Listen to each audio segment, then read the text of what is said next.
Hello, I'm Marc Wilson. I'm here today to do some bass fishing in a private pond which is located just outside of Portville near Olean in western New York. The jitterbug is the artificial lure that I prefer to use in swampy areas where there are a lot of frogs and especially when the water is somewhat muddy.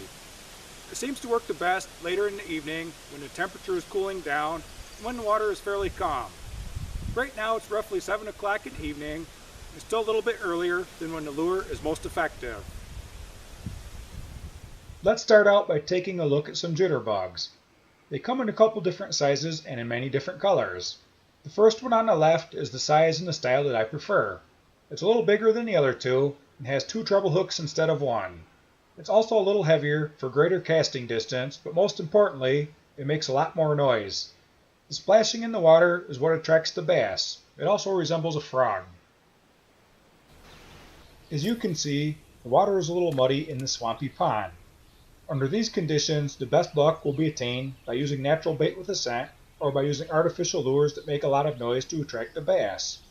Lures like a Rapella that don't make noise and need to be seen by the bass to entice a strike generally won't work as effectively. The jitterbug is a surface lure that floats. It wiggles back and forth, making a popping noise as it moves. You can hear it going.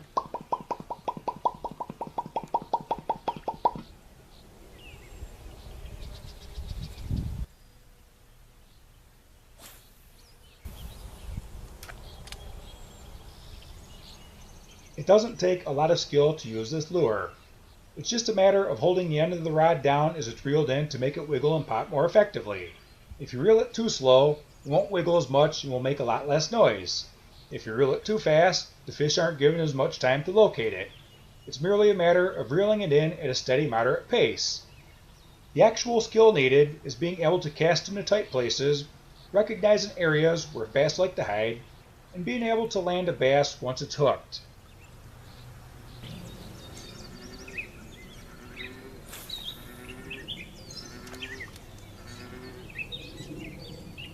Did you just hear that bullfrog croaking? There are a lot of them in this pond. Bass are savages and will eat just about anything that they can swallow. What makes the jitterbug so effective is its sound.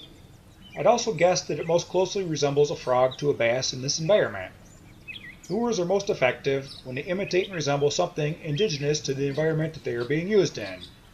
Frogs also tend to become more active later in the evening. Now it makes sense why the jitterbug that most resembles a frog has been chosen.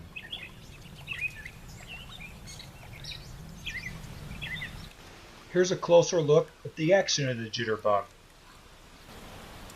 This is my nephew, Hurricane Cyrus, in the tree line on the other side of the pond.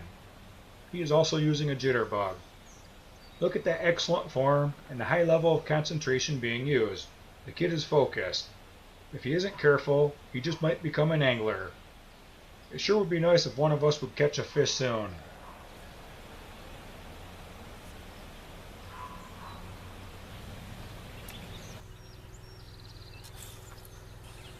This is a technique that I call parallel casting.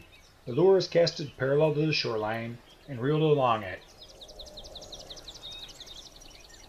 Did you just see that little boil in the water? Something just came up to check out the jitterbug. It was probably just a bluegill or a crappie, but still a good sign that something is interested. Parallel casting greatly enhances the chances of getting strikes and catching fish. I seem to catch most bass using this approach. This will be explained in greater detail in a minute.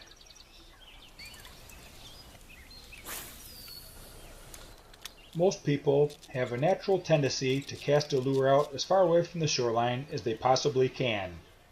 There are fish out there, but the majority of them will be where the frogs, salamanders, crayfish, minnows, and etc. that they feed upon are at. This is usually in the shallow water near the shoreline. By casting and reeling parallel to the shoreline, the lure is in the strike zone longer, and the odds of making a catch are greatly enhanced.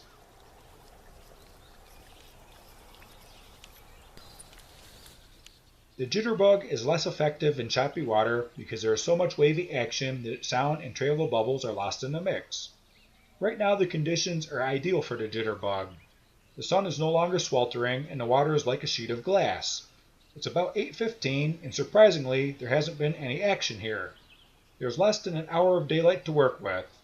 There is another pond up the road and across the street where the evening will be finished at. Here's a quick look at the other pond. It sure would be nice to fish in the dead trees on the other side. That cover is where I most expect the bass to be.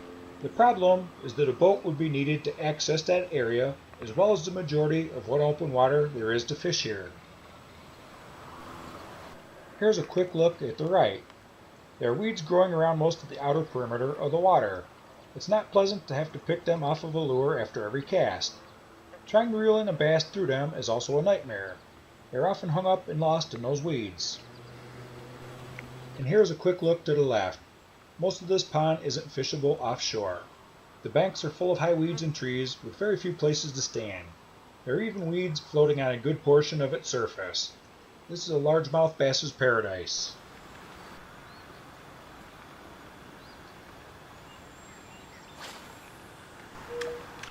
There really is no place to parallel cast here, so it was just thrown out there as far as it would go. I prefer to use an ultralight rod and reel combination with 6-pound test and a drag set about medium. The place most expected to make a catch is in the knee-deep water on the edge of the weeds as the jitterbug gets near to the shoreline, right about here.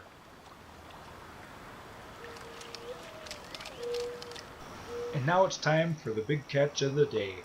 Notice where it will be caught and what a problem it will be to reel it through those weeds.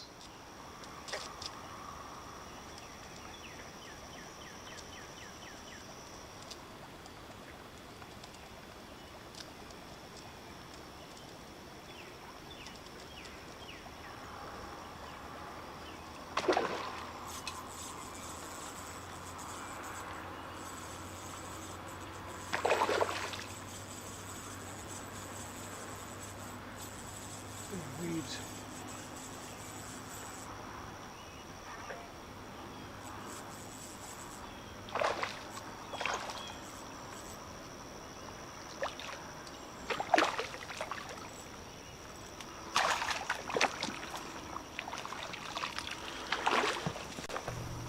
This is a healthy 12 to 13 inch largemouth bass.